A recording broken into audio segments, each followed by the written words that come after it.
It's a routine you go through every time you sit down at a restaurant. You get the bill, you add a tip, and you normally base that tip on the service you get from one person, your server. But the Trump administration wants to change the way tipping works, and they want to know what you think. Right now, tips are legally considered property of the employee. The proposed change would let restaurants take those tips and do whatever they want with the money.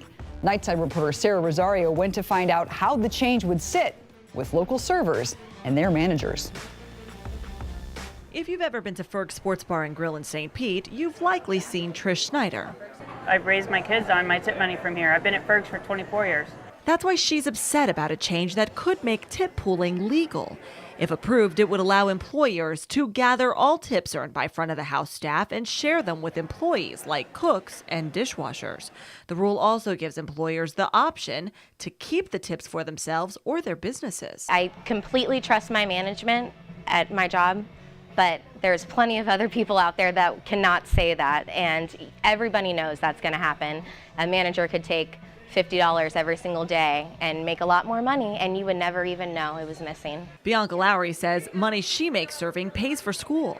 And if this rule was initiated tomorrow, I would be looking for another job tomorrow. While Snyder is okay with tipping out bar back, she can't afford to split all of her earnings with both servers and cooks. I have people that come to see just me. They don't, they tip me good because they want me to take that money for myself and for my family, not to share with other people.